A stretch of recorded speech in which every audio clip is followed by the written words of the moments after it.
Thank you so much. I'm excited to be on the show. My name is Sherrine. I'm a master sales coach and trainer, and my consulting business is Real Talk Sales Consulting. And I work with dentists and plastic surgeons, and I help them to increase revenue. And my specialty is increasing same-day sales and collecting on treatment in full. Cool. So my tribe members are treatment plan coordinators and really helping them to build their skill set to be able to win and increase revenue within the practices they work in. And how'd you get into sales? Well, I mean, let's face it, sales is essentially in every industry, right? I have sort of a unique background because I was a mental health therapist for 10 years. And having a clinical background has actually been the secret sauce to my ability to be so successful in sales.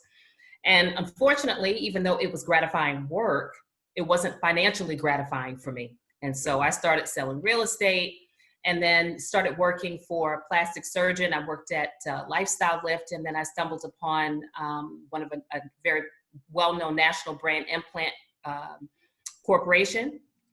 And that kind of put me on the map, and here I am now teaching and training and coaching what I love best. So I'm sort of kind of weaning my way out of sales and more so wanting to teach and train what I do. Yeah, but you still have to sell yourself, right? I still have to sell myself, absolutely. Yeah. Let's talk about that clinical experience and how that helped you become good at sales. Mm-hmm. So, when you are a therapist, right, you are essentially having to extract information from that patient and helping them to change. And there's a lot of what we call rolling with resistance. And I didn't realize it at that time, the parallel, being a clinician and how that relates to the sales industry. And a lot of people think selling is pressuring, but it's all relationships, yes. Right? It's all being able to listen. And as a clinician, as a therapist, you do a lot of listening. And so what I teach my clients to do is to really imagine like you are in a clinical setting, that your customer, your client is laying back, in that chase, if you will. And you need to stop talking and allow that customer, that client, that patient to open up to you. And that's where the sale is. It's all behind the conversation and the connection. Yeah. And that's a hard skill to learn because it's really peeling the layer back, not too fast, but, keeping the pattern going and coming up with great questions. Exactly. And open-ended questions, so that the more open-ended those questions are, and because it's very tempting to kind of like cut the person off, right? Because you see an opportunity to try to sell either yourself or the product. But yeah, it takes a lot of discipline. Right. You just can't tell the patient what to do. Right. Exactly. Quit eating so much. Yeah, that's right. Right. Exactly. Dump that bum. That's right. You're right. But have you started selling to plastic surgeons and dentists now? I have, yeah. And so, most of my career has been working in the dental industry. And so, I mean, it's interesting because when I ask a dentist if he or she sees themselves in a sales-oriented business, some dentists have to like pause for a moment. They don't really see their business as a mini sales organization. And that's what revenue is, right? And so I talk to enough dentists and enough plastic surgeons that unfortunately are having sleepless nights. But then when they meet me and they realize that the yoke of their practice are the treatment plan coordinators, and the more skill set they have, and the more that they see that what they're doing is relationship selling, they start to notice that cases are able to be closed, right? Case acceptance increases. When case acceptance increases, revenue goes up, right? Yep. And everybody loves that. And have you come up with a system to do this? I do, yeah. So my system is called the Real Talk Selling Method. And so basically it's really what I say is describing you're turning a stranger into a friend. And what's unique about my selling system is, especially in the world of consultative sales, you're used to scheduling an appointment and then closing the patient when they come in. With my selling, with Real Talk selling, you're actually converting and closing the patient at first substantial contact, which is over the phone. Okay. And so REAL, that acronym, the R stands for reassure. So you're going to make sure that you communicate a message that that person, that customer, that client is in the right place. And then the E in REAL stands for enchant. That's when the conversation, you're having an enchanting conversation and you're going to make a captivating statement. And an example of that would be to say, I'm so happy you found us. You're in the right place, right? And then A is assess, where we're going to assess the needs of that particular patient or that client. And then L stands for lead, right? Because a lot of patients and customers, they want to be led. Yes. Right. And so, and that once we get all that information, what I tell people is just imagine your customer, their hand is on your shoulder and you're leading them to the ultimate goal of whatever it is that they're looking for. Okay. And how long do these calls take? They can take, part of the first step in the process is framing how long it may be. And I train my salespeople to say this call could be anywhere from 45 minutes to an hour. Yeah. Okay. Because the idea is we're both along for the ride. I mean, I've had conversations with a patient that lasted an hour and 15 minutes, but at the end of that call, the patient was already, I'll give an example. So if this was a situation where a patient needed dental work, let's say, for example, I don't even talk dental maybe until about 20 to 25 minutes into the conversation. The first 20 minutes is really establishing rapport, really finding out the pain points. So tell me why you're calling today, and finding out the real reason. So it's not that you're in pain physically, but there might be an emotional pain, an emotional component, right?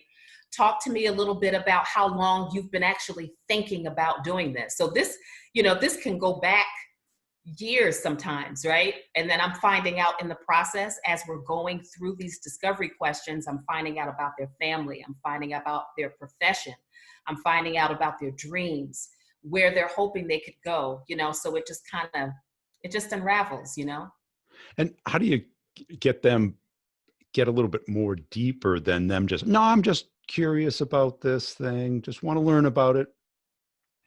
Then I would say, well, tell me what you've heard so far. Talk to me a little bit about your understanding right now, right? Okay. I don't let people off the hook, because a lot of people will say, well, I just want to know, how much it is. I want to know the cost, because it's so funny. I was in Costa Rica. I actually just got back yesterday, and I was training some amazing treatment coordinators. And you have to think, a lot of salespeople from Costa Rica, they're talking to people in other locations in the US, Canada, Mexico, and they have to sell over the phone. And it was interesting. They were very quick to talk dental. And I said, you gotta resist that urge, right? If someone presses and they want to talk price, we got to figure out why that is so important. What is that all about? Right. Because they want to view it as a commodity. Mm-hmm. Mm-hmm. What is it? How does it work? What's it cost? Right. Exactly. But they're not going to make a decision if that's the level they're at. Exactly. Yeah. Exactly. Yeah. We've got to get to that goal, the goal behind the goal, what I say, right? Yeah. And usually there's something a lot deeper. I myself have sort of an interesting story, because I'm a weight loss surgery patient. I lost 115 pounds 11 years ago. And my sales methodology was actually created as a result of my personal experience, because I was just like a lot of the patients that I try to help or used to help, and my clients try to help online, looking for someone looking for answers, until one day probably one of the best treatment plan coordinators out there, wherever she is, picked up the phone. And instead of saying to me, Sherrine, you have to come in for a consult, or dismissing me, right? She said, oh, I'm so happy you're calling. And she took me on this amazing journey that lasted about 45 minutes. And then by the time I got off the phone with her, I knew exactly what weight loss surgery procedure I wanted. I knew when I wanted to do it. The only problem was I didn't realize I was calling a facility in Oklahoma. Okay. I'm in North Carolina. So she says, Sherrine, it's a long drive. Yeah, she said, yeah. And she says, well, great. You ready to go? You ready to go? So next step, we got to get you in here. She says, where are you? I said, I'm in Charlotte. She said, Sherrine, you're calling Oklahoma. She says, well, wait a minute. No problem. I will find a surgeon in the Charlotte area for you. And I cut her off. And I said, wait a minute. If I'm willing to fly all the way to Oklahoma for this surgery, will you do it? And she says, well, we don't typically. I said, I'm not asking you that. And she said, we'll do it, but you may not get the insurance approved. I said, it doesn't matter. How much is it if I have to pay cash? She said, it'll be $10,000. I said, let's do it. And I flew all the way to Oklahoma with my family to have weight loss surgery, one of the riskiest surgeries in the world. And if it wasn't for her taking me on that journey, it may have never happened. Right. So that's the power, right? That's the power of a relationship. Didn't matter that I could have had it up the street. I fell in love with her. I didn't even know who the doctor was. I didn't meet him until the day before I had surgery, you know? Right. So kind of a crazy story, but it's the truth. But that's the power of rapport, which is trust. Yeah. Yeah. Because, and when we're talking about their personal health and physical body, yeah, you got to have that rapport. Yes. Yes. Yeah. What other questions will get to that why behind the why? I ask patients, I really like to see how their situation affects them personally or professionally or socially, right? And it's interesting, a lot of people, when they talk about professionally, they may say, well, not having the smile of my dreams has made me so self-conscious that as a salesperson, I can't engage my clients. Or if it's a manager that is embarrassed, they may say, I can't even communicate with my employees and I've missed opportunities for promotions, right? And then once, you know, with my sales methodology, once you get really, really good and you talk about personally, then you could get into relationships. You can even say, when was the last time you kissed your wife passionately? You know, I've asked that question. And, you know, it's kind of a risky move, but sometimes that breaks barriers, right? But you have to earn the right to get to those questions, right? Which is why it has to be very systematic, the steps and knowing when to ask what question and how to do it.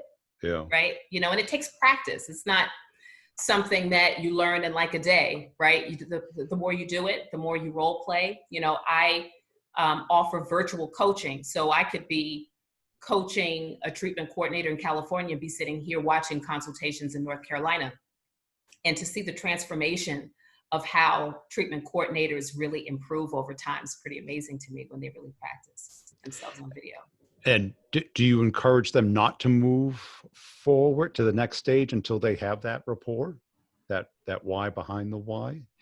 Yes. I mean, ultimately, yeah. I mean, that's, you know, you have to kind of feel it, you know, but yes, you have to get the why, however long it takes, you know, because that why has to be communicated and in my industry to the doctor, right?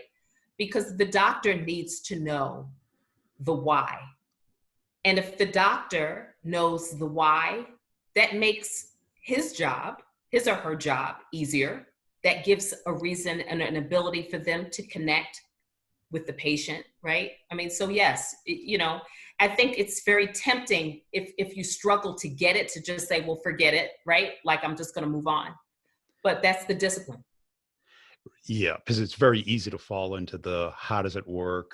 How does it Mm-hmm. compare? Yeah. What is it? And how much Yeah. does it Tell me the cost? features and benefits, right? Right. Yeah. Yeah. Yeah. And now leading them through this process, what's the likelihood of them doing it if you don't get a commitment on that call? Well, I mean, if you can't get to the root, I mean, more than likely you're not going to get it, right? Yeah. But if you don't, my thing is, which is what I love about my sales methodology, is my ultimate goal is to help patients move forward the same day. And I stay busy. As a salesperson, you stay busy and you're playing round robin, trying to catch that person and follow up calls and emails and things of that nature. So then you end up chasing the sale. You ultimately want to try to get the commitment the same day, respectfully, if you can. But if you leave the conversation not really having a true understanding of why that person doesn't want to do it, you can't get to the root cause of it, it does make it difficult. That you ultimately may end up losing that person to your competitor up the street. Yeah. And because when they call, they've really kind of made up their mind. They want it. They want it. Yes. Right. Yeah. They don't just, they can go online to figure out how it works and the average cost or roundabout cost and Sure. what other people say about it. Exactly.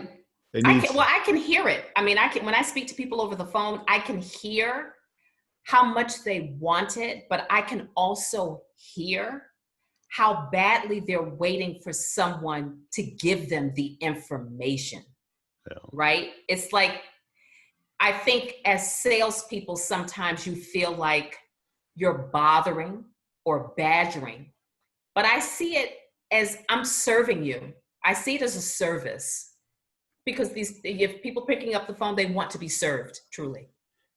And they kind of want their hand held through the process. They do.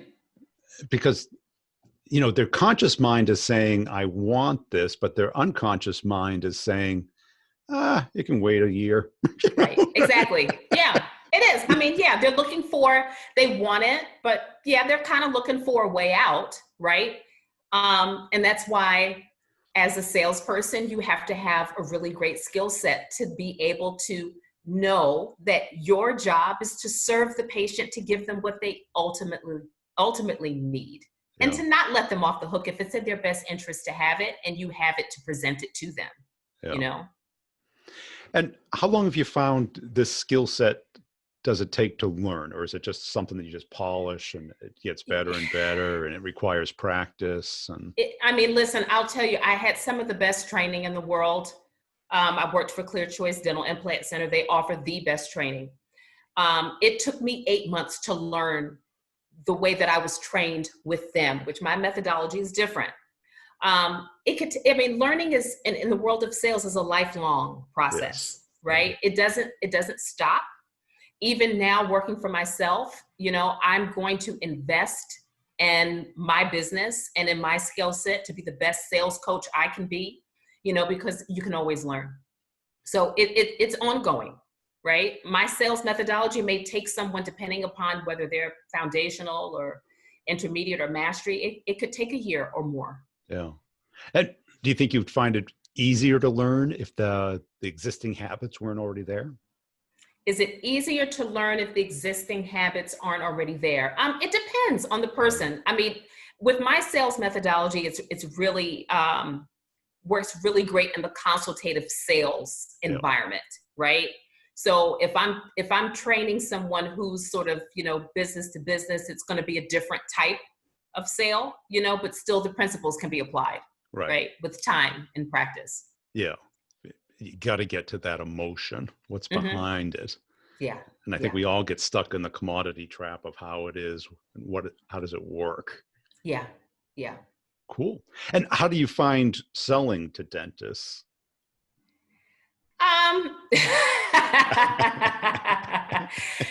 I think working with the dentists, they want the help, right? Yeah. I think that the fear of investing in a training system is kind of like, is it going to work, right? And it's the fear of getting the buy-in from the entire team.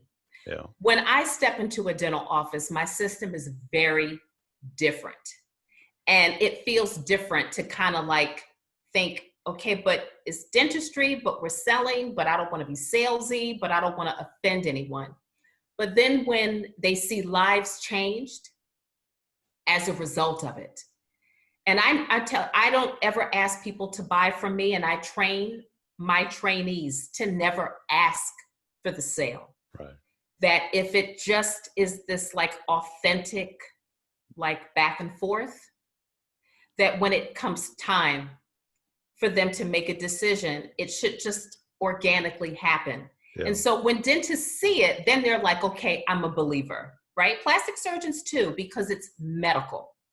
So medical and sales, it's still hard to see how those two come together. And it's communication. Yeah. Mm-hmm. Versus, I think when people hear the word selling, it triggers an image that is orthogonal to medicine.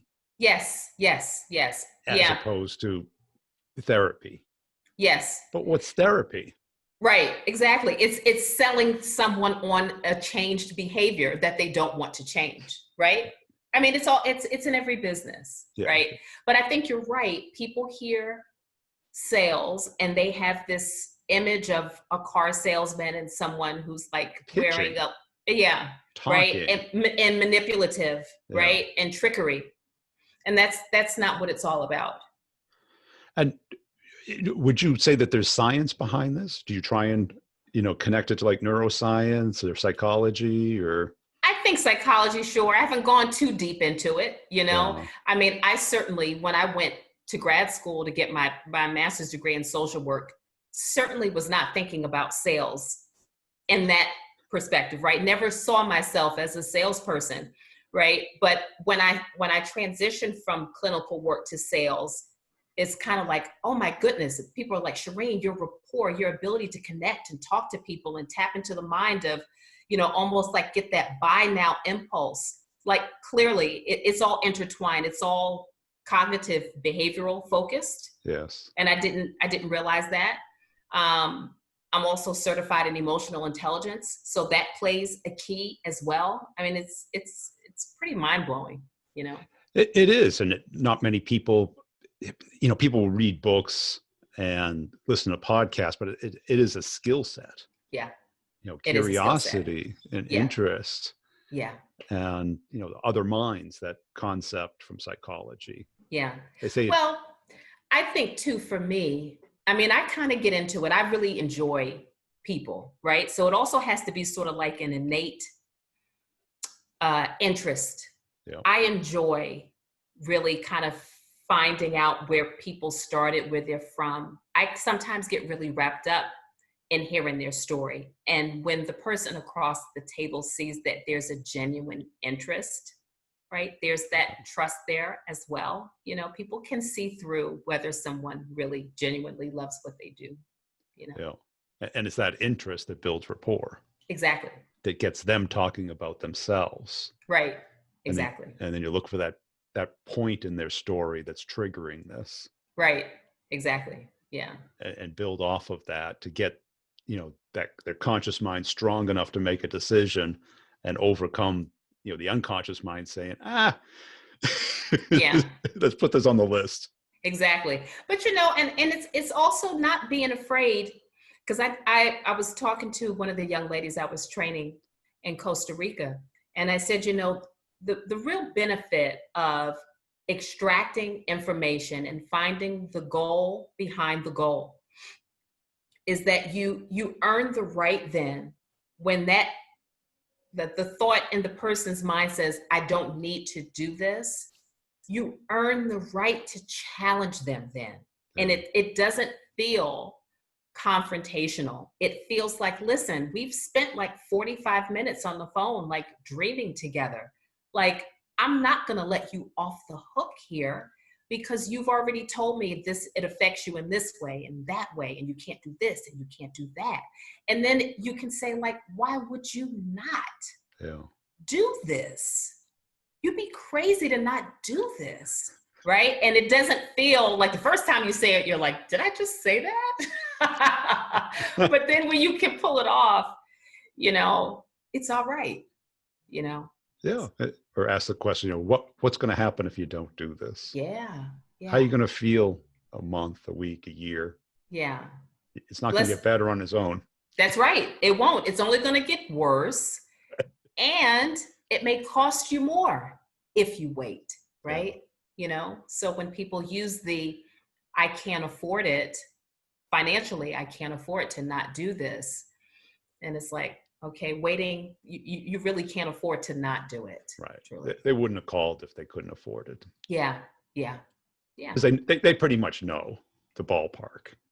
Well, in dentistry, sometimes it's tough because sometimes they don't know, right? Yeah. It can be overwhelming because if there's a fear of dentistry and you haven't been in a while, things have sort of, you know, might be have deteriorated over time.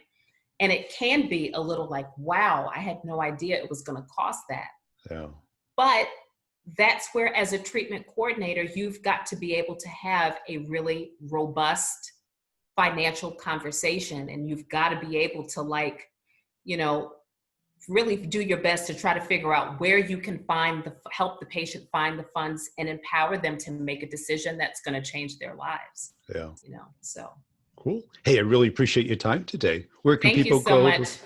Where can people go to connect with you and learn more about your system? Yes. So my business is Real Talk Sales Consulting, and you can go right to my website, which is realtalkselling.com.